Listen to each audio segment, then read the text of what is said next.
And it is the Saturday Coffee Klatch with Heather Lofthouse, who is, where are Heather? We'll find out where she is in a moment. And yours truly, Robert Reich. Heather, where are you? Where are you today? I'm in Santa Barbara because the film The Last Class has been showing all over the place, and I came to do a Q&A yesterday, and 700 people attended the screening of the film The Last Class about your last semester of teaching. It was That's fabulous. fabulous. Thank you for It's doing one of the that. few But I would my love to have first you of all, my here pleasure. in our studio, in our office How, here in my how about I come library. back next week? Next week, Okay. and maybe just maybe we go to Saul's. Maybe we do something different. I don't know. We'll see how we're feeling. Okay. But Heather, what's our first of all, how are you? Not only where are you, but how are you? Well, the seeing the film with all these people and all these young people who are just saying, what do we do? How do we remain active and how do we become activists every day in different ways? I mean, people are just so hungry for hope and hungry to do things and excited about the No Kings protest. So that gives me hope. Other than that, it's grim, my family and you all, my lovely coworkers, but it's grim out there, Bob. You know as well as I do. I It mean, is grim. Of course, I know it. the I know it list. as well, if not better. I mean, Oh, it's. But look at we're going to be upbeat today, right? I well, mean, this is we can an we upbeat there conversation, might be some and ups a and lot of people. downs.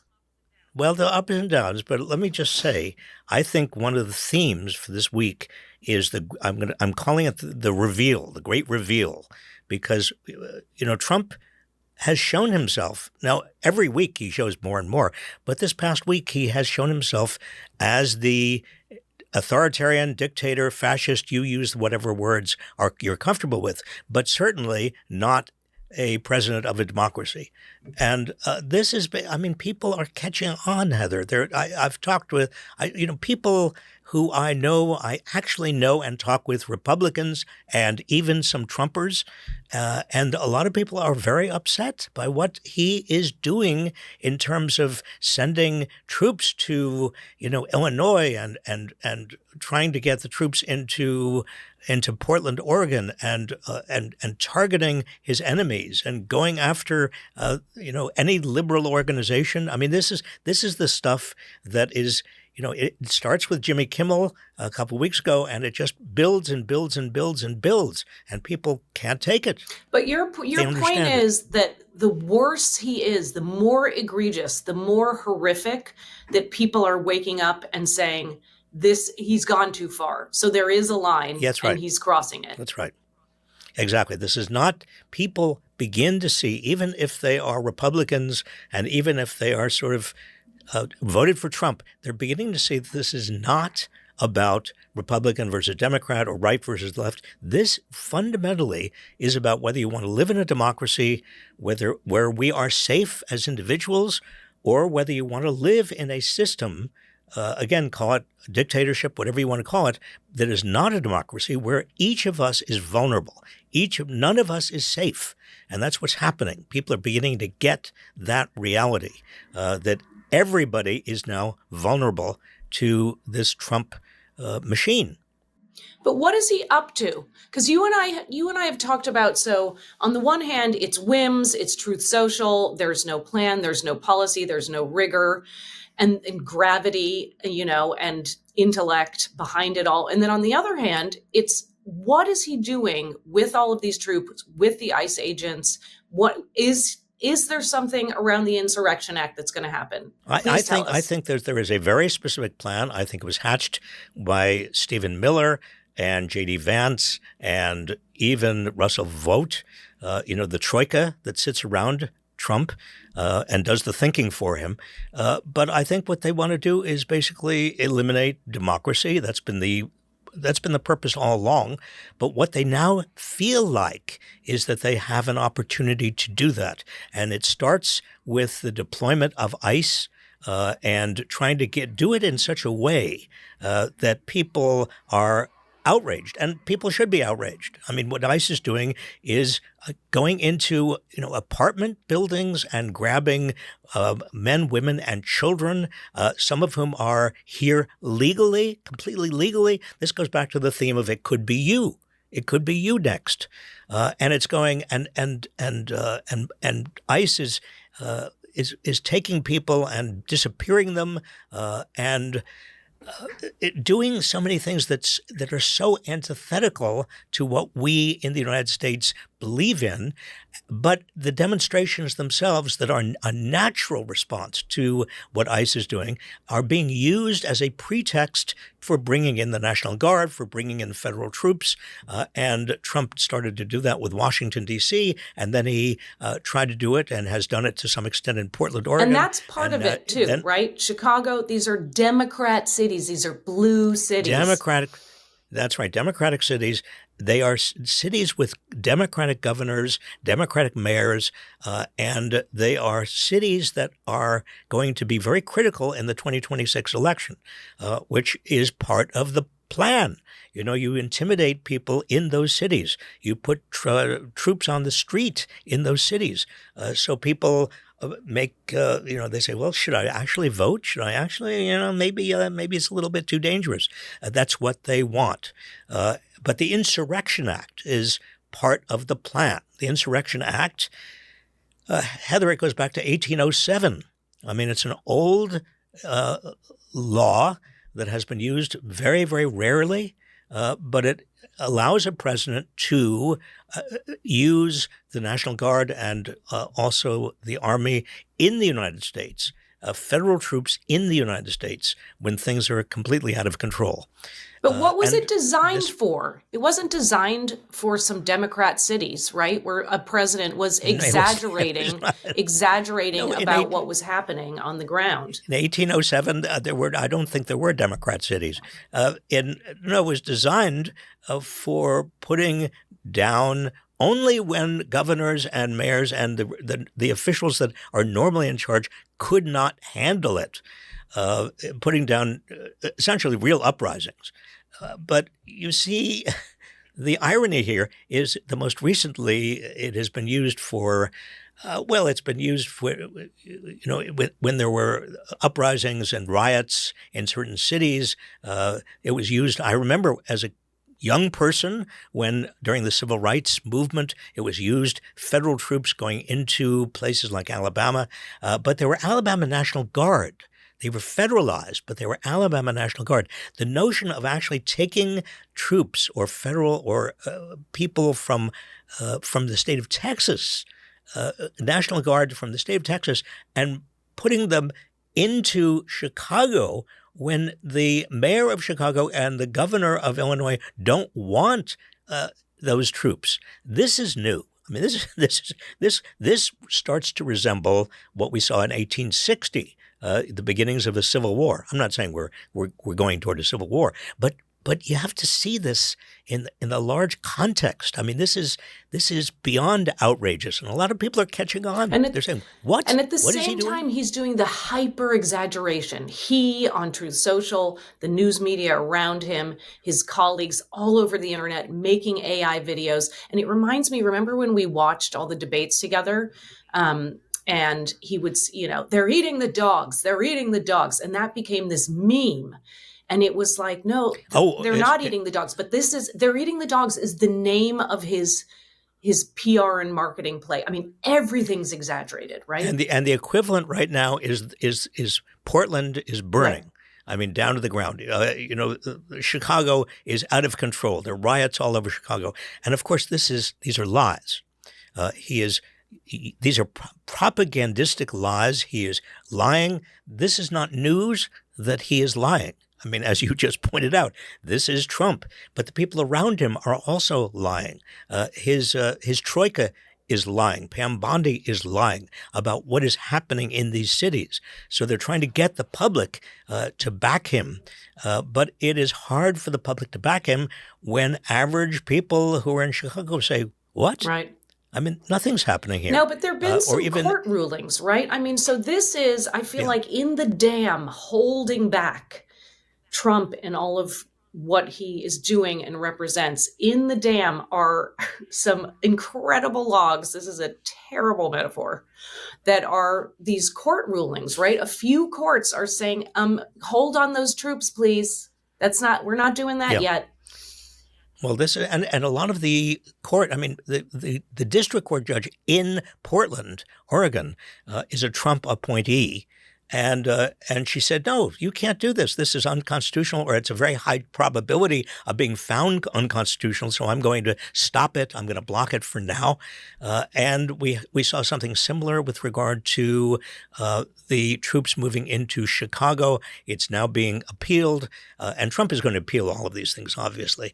But the courts are, particularly the district courts and to some extent the courts of appeals, are holding this back because it's patently unconstitutional. It goes way beyond the powers that the Constitution grants in Article 2 to a president. But the Supreme Court, I mean, let's face it, Heather, the Supreme Court is pretty open to Trump. I mean, if it ever gets to the Supreme Court may say, yeah, sure, you want to use the Insurrection Act? Well, it's the presidential discretion. He's the commander in chief. I don't know. I would like to think that the courts, all the courts, including the Supreme Court, have enough integrity in terms of their constitutional responsibility. But I can't say that about the Supreme Court. I know. Can you? No, I can't either. But we do continue to point out these Trump-appointed judges or Reagan-appointed judges who are saying things. Now, I know, did you see this week the National Governors Association, which is not an association that's on the front page every week? It's just all the governors in their association trying to get their jobs done, stay, in sync. So basically, Governor Newsom and Governor Pritzker said, hello, we got to say something here as the governors of these states. I mean, what this troops from one state going into another state, we need to have a position on this. And so the head of this group is an outgoing Republican governor from Oklahoma. And from Oklahoma. Right. And he basically said Oklahomans would lose their mind if Illinois sent troops into this state. So it's interesting to see what you said is, are we at a breaking point? I mean, I don't know yet, but you are seeing people who are saying this doesn't fly. This doesn't fly for me. They're saying what is evident to everybody. The emperor has no clues. This is nuts. This is absolutely crazy. We should never be here. We shouldn't be sending troops, National Guard troops, from one state into another state when the governors and the mayors don't want them. How have we come to this? How have we ever come to this? And of course, at the base is Donald Trump, and he's losing it. That's the other sub theme here, Heather. There's more and more evidence that he is, suffering dementia. I mean, this is not meant as a criticism of him. This is a description of what is happening to him. J.B. Pritzker, the governor of Illinois, said exactly this. He said that we have a president who is suffering from dementia. He's losing it. Becoming more unhinged. He used the word unhinged. Becoming more unhinged. And we saw that Trump sent out a Truth Social to the world that then the Washington Post says was meant to be a direct message, a DM to Pam Bondi. But instead, he sent it to everyone. I mean, there are these examples of him doing these oopsies, but oopsies. Well, they're bigger than oopsies. Right, but did you see? Mm-hmm. Yeah, but did you see? By the way, I mean, on September 30th, he talks to the troops. We've talked about him talking to the troops, or I'm talking to the generals, the top brass of the military. But actually, I looked at that. I got a tape of him talking to the top brass of the military. Bomb? Well, I mean, it was a clip, but it's staggering how incoherent he is. It's beyond any incoherence I have seen, and he's been very incoherent before. But this is way beyond where he has been before. I know, and he kind of covers it up with humor. He covers it up with, trailing off with one-liners. It's interesting to watch the kind of deflection and the way he's handling it, because he's on camera all the time because it's his favorite thing to do is be in the spotlight. But so at the same time that we have this horrendousness happening in terms of troops being sent, ICE being sent in, it's almost too overwhelming to talk about again. Then we have him going after his political enemies. Yeah, and Letitia James, I just want to put this in context.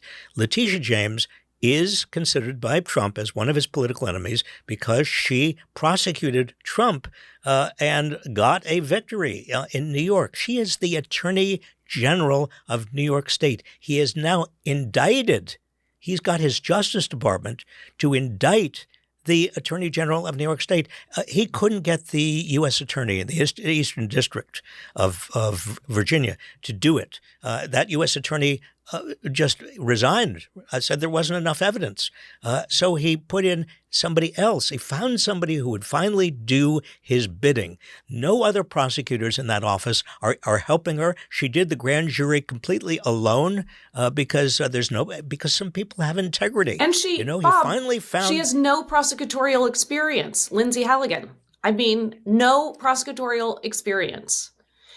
Well, let me just say, like Rudy Giuliani, when he had his bar membership revoked, right. I hope that's in her future too. Because if you're just basically saying, I will do anything because I'm loyal to Donald Trump, I'm loyal to the President of the United States, the President of the United States wants me to rip up the Constitution, and I will do that for him. Well, I don't deserve to be certainly have my law license, my own. I have a loyalty.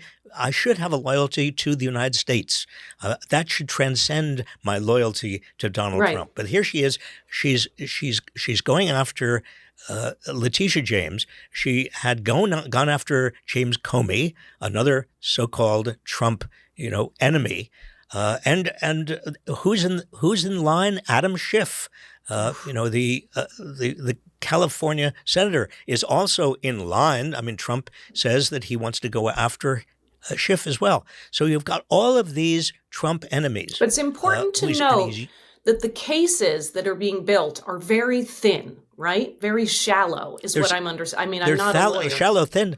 They're not even. In fact, they're not even there. You put them up to the light, you can see through them. There is almost nothing there. Letitia James, what was something on a housing loan application, and the allegation is that she didn't sign it correctly, and she was fraudulent, and that sum total of her benefit that she got was $18,000. $18,000. You're suing the Attorney General of the state of New York. And you're using your own hand-picked person in the Justice Department to do that, and you're trumping up, a charge. Well, I think again, the larger theme here is people in the United States see this, and even some Republicans and even some Trumpers are going, "Wait a minute, this is crazy. This is crazy. This is not the kind of country I want to live in. And by the way, it could be me next." Right. And I think, we've talked about this, but part of the playbook and part of the game is stoking fear so that everyone is just on eggshells and worried. So we're in this defensive mode and we don't look up and see what's happening right at the top in terms of the wealthy and in terms of the power. I think this is a very important. It's so scary. This is a very important point because the way the press has been treating, Letitia James and Comey is that Trump is looking in the rearview mirror and it's just vengeance about what happened before. No, this is future. What he's doing is he's trying to intimidate people right now. He's trying to set the example. He's saying to people, look, if you cross me, I am going to go after you, just like I went after Letitia James and Comey and others of my enemies. So don't even risk it.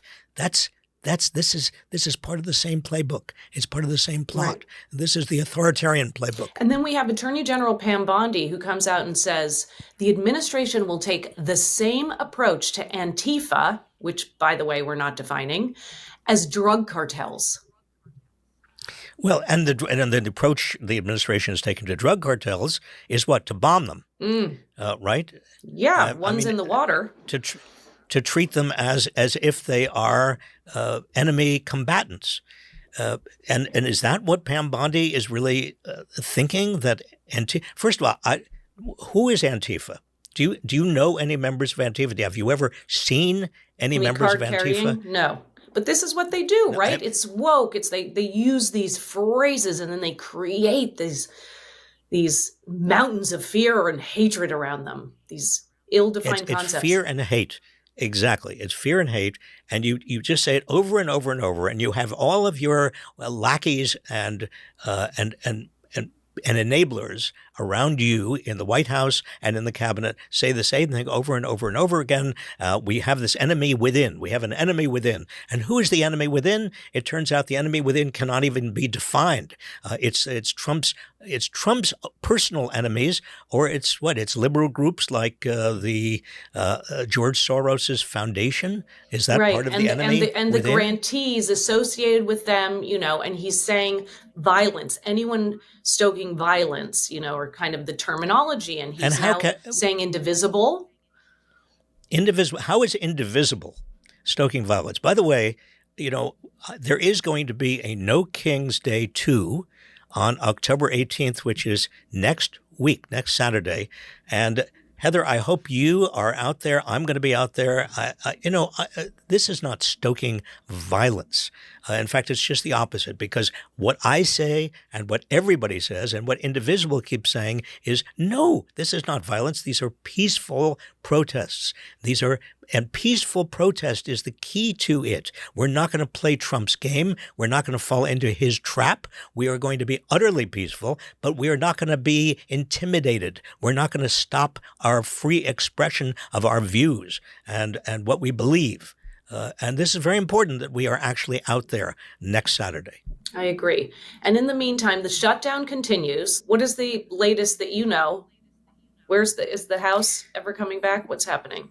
Well, the House will come back. It's going to be the shutdown will continue, and the Republicans, they think that somehow they are going to be able to blame the Democrats for the shutdown. I mean, they already are, Heather, online and in videos at the airport. But they'll successfully blame the Democrats. But actually, most people in this country, this goes back again to common sense. They say, wait a minute, the Republicans run the White House. They run both chambers of Congress, the House and the Senate, and for all intents and purposes, they own the Supreme Court. This is the Republican Party's government. This is the Republican Party's example of how they can govern. And most people are not thinking about, the Democrats have got to give 7 votes to overcome a filibuster in the Senate. Blah, blah, blah, blah. No, the common sense approach is you guys can't, you are incapable of governing. And that's exactly the truth. This is going to hurt. It already is. All of the polls show the shutdown is hurting Republicans far more than it's hurting Democrats. And you saw that Speaker Johnson had to backtrack in terms of back pay, that they were not going to give federal workers back pay. And there was too much heat on that. It was politically untenable. Well, interesting. Trump was the one who first said, we're not going to give back pay. Now, I want to make sure that everybody understands how this works, because I've been through a lot of shutdowns. People are divided, government workers, into essential and non-essential. Now, that's just for the bare bones keeping the government going. That's not for delivering all of the services that everybody needs. It's just bare bones, essential and non-essential. What the Republicans are saying is, well, if you're essential, that's nice, but if you're not essential, why should you even be paid at all, ever? I mean, why should you even have a government job if you're non-essential? Well, they obviously don't understand it, but nobody, even essential workers, nobody is getting paid. Nobody. So all of these government workers, and believe me, I've been through shutdowns. I've seen the hardship, because 70% of Americans live paycheck to paycheck, and they're not being paid. Yeah, yeah. And if you're an air traffic controller, for example, to take one example, right, and you're under huge stress, the skies are more crowded than ever before. We're coming up to holiday season, holiday travel. You don't have reinforcements. In fact, you're understaffed already, even before the shutdown, and you're not being paid. Mm. And you haven't had a raise in years. I mean, your pay has been absolutely stagnant for years. Well, how many air traffic controllers do you need to just say, the hell with this? Right. You know, I'm going to call in sick. How many do you need to create delays? And I mean, it's already Right. happening. It's not fair for them to take on the burden. And then you have at the same time, oh, bless you. I sneezed last week on the Klatch. This is incredible. Well, I did. Thank you. Wow. Now we're twinsies. Okay, so at the same time as this is happening and we're fighting about healthcare, I mean, allegedly, right? Let's talk about the different strata of what's actually happening with this shutdown and why it's happening and why it's being delayed while Democrats are being blamed for it entirely. But so this $20 billion, right, goes to Argentina to bail them out. $20 billion. At the same time, not to mention that, you know, Secretary Bessent's friends who are running private equity firms and hedge funds are kind of really in favor of this move, by the way. Well, why do you think we're bailing out Argentina? Exactly because Wall Street wants Argentina bailed out. Bessent is the agent from Wall Street, the ambassador from Wall Street in Washington in the Trump administration. But at the same time, our government is shut down. At the same time, we are not doing things for our people that need to be done. We're bailing out Argentina. I mean, this is part of a broader theme, Heather. You get the Trump administration came in saying, well, we're going to take care of America. We're not going to look abroad. We're not going to America first. America first. We're going to take care of Americans. What do we have now? Well, Trump is, he's putting a lot of effort into Israel and Hamas, and he's trying to work on and they're bailing out Argentina and everywhere else in the world. But inside the United States, no, inside the United States, it's not a peace plan. It's a war plan. We're going to war because it's the enemies within the United States that he keeps talking about. It's the enemies within that Pam Bondi is focusing on, and all of the U.S. attorneys are going after. And I mean, it's such an irony. You've got a wartime president in terms of the United States inside the United States, and I think that's part of the absurdity people are now focusing on. Now, I do want to talk about the ceasefire, but can we talk about the elephant in the room? I don't know what we call it. Jeffrey Epstein. I mean, as long as the government is shut down, then we're delaying the vote on the Epstein file. I mean, we can't, there's too much going on over here. Don't look, deflect. That is significant, isn't it? It's hugely significant because Trump voters really care about this Epstein business. And if Trump is involved, they want to know. There's a discharge petition in Congress right now, in the House. It needs one more vote. And that starts a process that forces the House to vote on getting the Epstein files.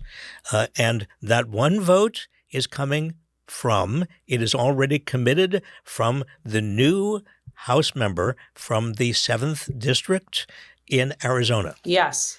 But she hasn't been sworn in. Grijalva. She can't be sworn in. They're on recess. There's a shutdown. It's like, well, I mean, Michael Johnson said, we can't possibly swear in. He says, but he did say to the 2 Arizona senators, I'll swear her in when you end the shutdown. Now, these 2 Arizona senators are obviously Democrats. So is he using her as a bargaining chit to get the... Is it bargaining chit or is it bargaining chip? I think it's bargaining shit. No. Someone can put it in the comments. But what's really happening here is that you have this discharge petition, and ultimately, what Michael Johnson and Trump are scared of is that they're going to have to reveal everything in the Epstein files, all the client lists, and this is hanging over the administration. This is hanging over Trump and Michael Johnson, right? And you can bet that a lot of what we're seeing is a deflection. So, Bob, ceasefire. I mean, it has been years. It has been horrific. And I'm picturing all of these civilians walking north, trying to find, is your home still in existence? Probably not. I mean, this time we're living in. And Trump, of course, is talking about going to a press event where hostages are returned. I mean, he's making it about himself. Now, this should have. Are you surprised that he's making it No, about but himself? it's so typical. It's shockingly typical. Look at, if he does bring this off. I mean, remember, this is very fresh. This is a huge issue, and if he does bring this off, and we get a ceasefire, and we get a new kind of coalition government of Arab countries that are going to be a new government for basically Gaza, that's a big deal. I mean, let's give him some credit. But will he pull it off? And Netanyahu doesn't have an interest in ending this war, because that means he is going to probably be deposed. He's probably going to be, his right-wing cabinet and his right-wing people are. He's going to lose. So he doesn't want this war to end. I think it's an interesting time in the Middle East right now. But guess what? Donald Trump did not get the Nobel Peace Prize that he's been coveting. What is forget it. Why are we even meeting? This is what? I mean, he renames the Defense Department the Department of War, and he wonders why he didn't get the Peace Prize. Peaceful guy. And wait till, people in Norway are wondering what's the revenge? What's going to happen? Know. How is he going to get back at us now? Oh gosh, I know. I can't. And he won the Peace Prize because Barack Obama got the Peace Prize. Bob, this is middle school. That sentence. I mean, all the sentences during. By the way, I love having coffee with you. Thank God for this, because I don't know, and thank you everyone else for joining us. Because if you weren't here to help break it down and think about the bigger context, and you. Well, I show up for you. I think that you are in Santa Barbara. I wish you were here, but thank you for showing the film and kind of getting people upbeat, because the film is very upbeat. It's upbeat, but it's not, sanguine, and it's not everything's fine. It's really not. It's somber, but it's ultimately hopeful. And so this week we went to UC Berkeley. We had the Cal premiere of this film about Professor Reich's final semester, which took place at UC Berkeley, and we showed it at UC Berkeley. And this phenomenal undergraduate division of education said, we want this film. And we brought it in, and 2,000 people showed up. And we had so many, I don't know if we can find any clips, Michael, but we had so many students say afterwards, I am reinvigorated. I care about public education. Coming and seeing this film was really inspirational, especially as undergrads who go here. I think seeing the possibility and the inspiration that education, especially public education, can have on the future generations like us was amazing to watch. So I really appreciated coming to this film. Yeah, so we were in his last class. We took it. Yeah. And it was the most impactful class I've ever experienced in my life. We're seniors now at UC Berkeley, and this community has changed us forever. And Robert Reich is really the symbol of that. Yeah, I was gonna say, I think it's just refreshing to kind of be reminded that you're not even though within Berkeley, I think sometimes you can get kind of bogged down within things because you're constantly fighting against things. So I think it was kind of refreshing to see that is still not just with the students, but then also with older generations as well. So I feel the exact same feeling as the very last moments of his last lecture, where I felt empowered and I felt so capable. I felt so inspired. I'm so blessed to have a community, and I think that through Robert's teaching, and honestly what I think he stood for was teaching people, I think collectivity, and the collectivity I have here today is what we need in the future. And I think this film really brings hope into that, especially as we are all undergraduates. I think it's a great thing for our time right now. Thank you, Robert Reich. Thank you, Robert Reich. And you had a conversation with W. Kamau Bell. Kamau is electric. Kamau Bell he's fabulous. He's so I mean, great. he's a good friend, and he just he doesn't have much.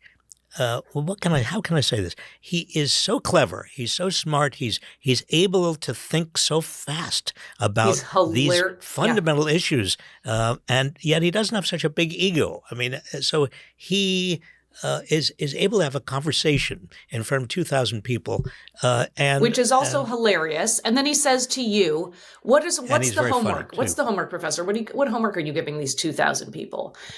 And you said, "Be an activist," basically, right? Yeah, I said, yes, that's what I say to everybody. I mean, what I say to all of you watching us at home. I mean, these are days where if you are feeling stressed and despairing and just unhappy and worried, and who isn't?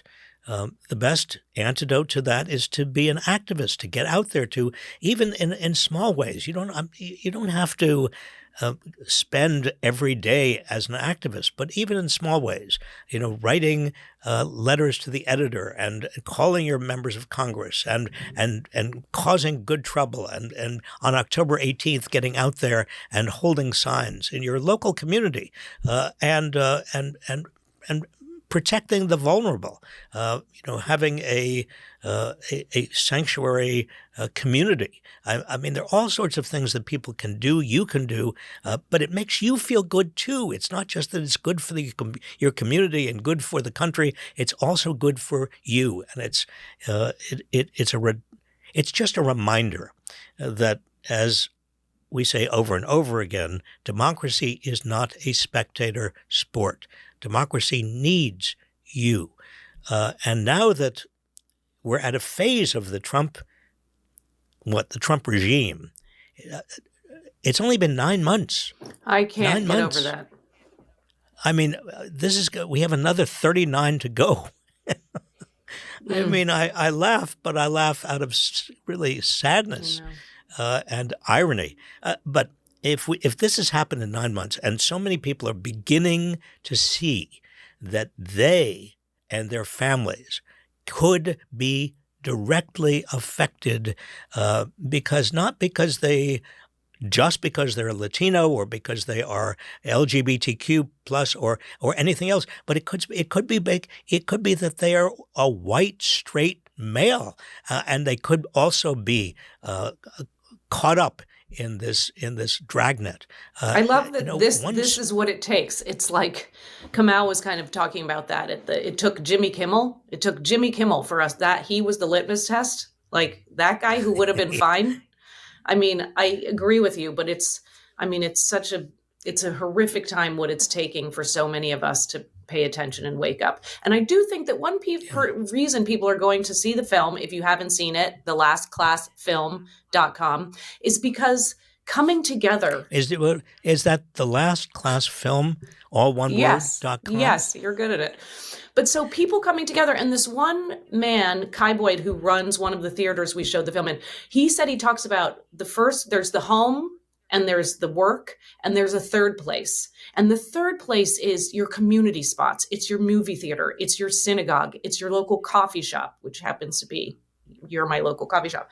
But this notion that to remind ourselves of what solidarity feels like, there's something about being in community. And I think that's why peaceful protests, where you're meeting new people and there are QR codes out there and you're scanning, what is this group doing and what is this group doing? It gives some buoyancy when everything is so heavy and you feel like, and it is a slog. And so 3 cheers for getting together with people in person, like-minded, otherwise, and moving forward, because we can't stop. Well, 3 cheers for you, Heather, for the movie, for every one of you out there who is engaging in solidarity. It is through solidarity that we gain confidence. And as we gain confidence, we gain courage. And as we gain courage, we gain the ability to stand up to this regime and the authoritarianism and the if you like to use that word, fascism, behind that authoritarianism, and the oligarchs who are behind the fascism, behind the authoritarianism, we can stand up to it because there are many more of us than there are of them. And we are all united in our view and our values and our understandings of the importance of democracy and the rule of law and social justice. And we don't want to live in a country in which any one of us can be pulled out of our houses late at night and arrested on the basis of nothing other than Donald Trump's whims. So thank you. And thank you, Heather, for everything. Thank you, Bob. And Michael Lahanas Calderon, thank you for being behind the scenes today, right over there. And Jordan Alport, thank you. And thank everybody who is involved. There's just a wonderful team. But mostly you watching, thank you. Your tenacity and your values and your, I know it's hard to find them sometimes, your optimism will get us through. Take care.